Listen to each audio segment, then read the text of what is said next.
Les titres de la semaine. Art contemporain, le trésor est dans la tour. Atelier informatique, besoin d'aide.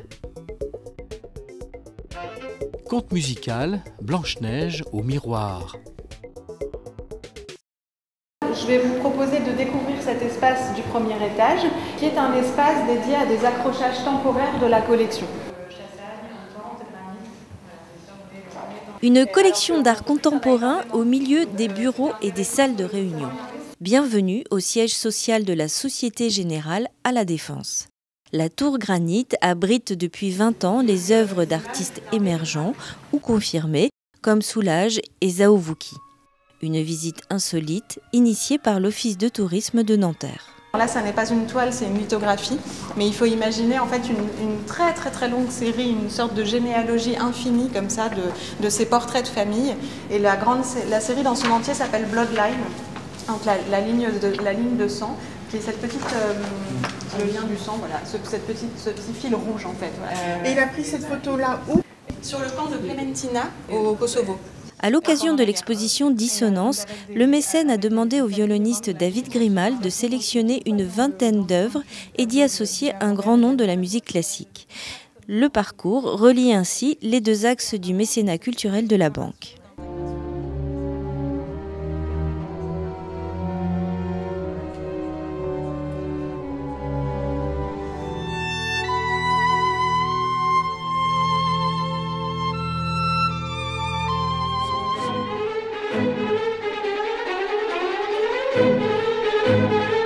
C'est la première fois que je voyais une partie de la collection de la Société Générale. Bon, j'avais lu quelques articles sur cette collection, donc c'est ce qui m'avait attiré ou donné l'envie de venir la voir. Des styles très différents, dans le terme abstrait, dans un peu de figuratif, quelques sculptures.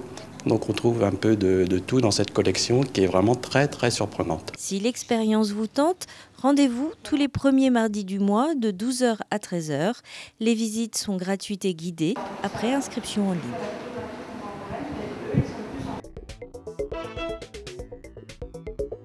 Touche Supre, barre d'espace, contrôle, mage. Aujourd'hui, au programme de secours, la découverte du clavier.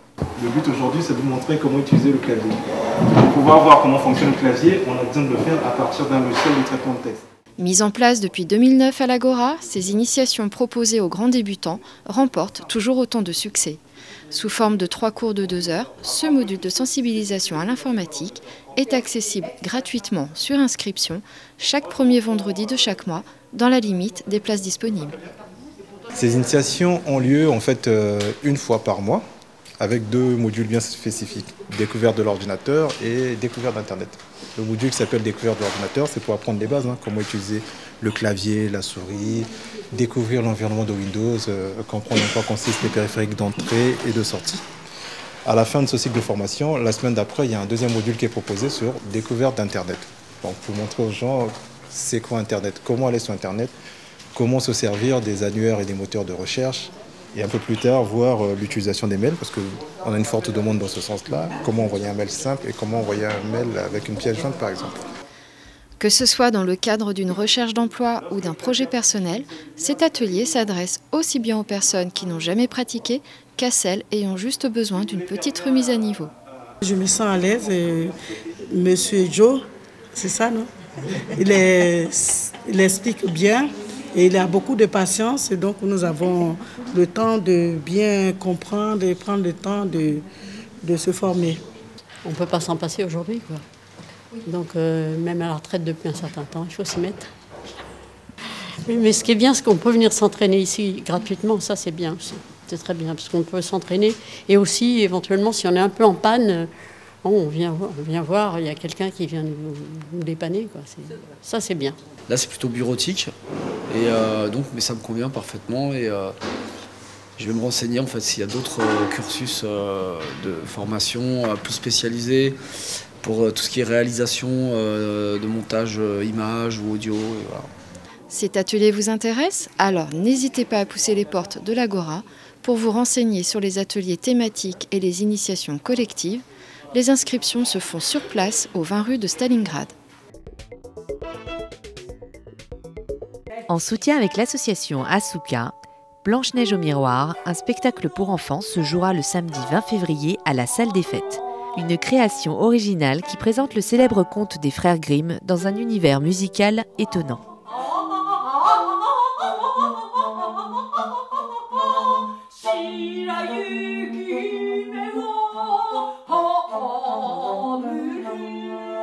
C'est autour d'improvisation musicale entre la musique orientale et la musique européenne que s'est créé d'abord le spectacle vraiment uniquement au niveau de la musique.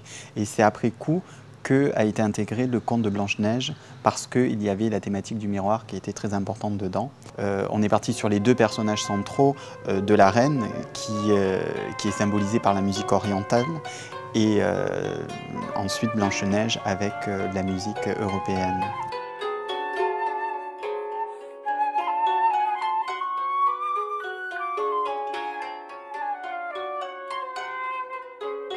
Il y avait cette volonté d'abord de faire connaître aux enfants des instruments de musique et des mélodies et des musiques très connues. Il y a le koto, qui est un instrument traditionnel japonais, et la flûte traversière, qui est jouée par la musicienne, par Mayu.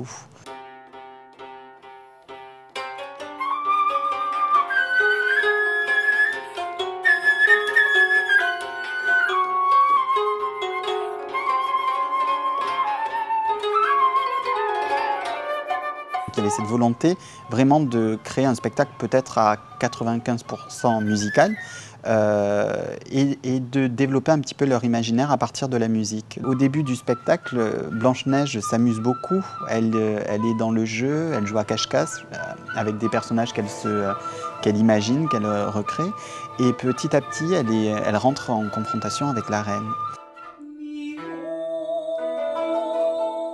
On a repris quand même quelques petites phrases du conte pour les guider un petit peu aussi.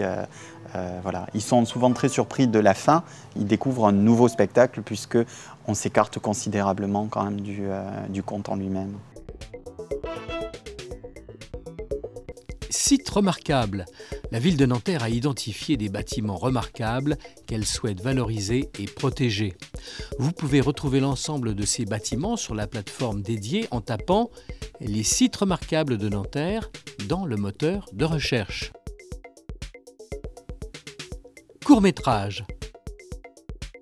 Le 12 février à 19h30, l'Agora vous invite à la projection du court-métrage « Héliopsis » en présence de la réalisatrice Sandra Jessica Coban et de l'équipe du tournage dont l'acteur Sami Nasseri.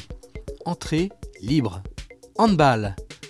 Le 13 février à 18h15, l'ES Nanterre Handball 92 défiera les Normands du stade Valéry-Quay au gymnase des Chenevreux pour la 12e journée du championnat de France de National 1 masculine. Tout de suite, la question de la semaine. La Wikiradio de l'Agora vous propose de télécharger l'application gratuite Radio Agora sur votre smartphone. À quoi sert cette application ? L'application permet d'écouter beaucoup plus facilement Radio Agora, puisqu'on peut l'écouter grâce à cette appli sur son smartphone, sur sa tablette. Donc c'est une appli gratuite qu'on peut télécharger à partir de l'Apple Store ou de Play Store, selon la marque de son smartphone. Elle vous donne accès au direct, ce qui se passe donc en direct à la radio. Il y a également le programme du jour. On peut également écouter les podcasts, puisque l'intérêt de cette radio, c'est que dès qu'une émission est mise en ligne, elle se transforme automatiquement en podcast.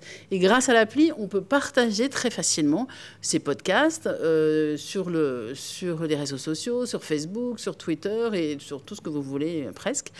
On peut également commenter, puisque c'est aussi un des intérêts de la radio, puisque c'est une radio participative, collective, que les gens puissent un peu participer, les auditeurs puissent participer à la vie de la radio.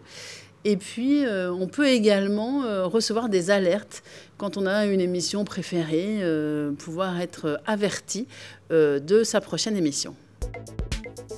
Merci de votre attention et prochaine édition le 15 février.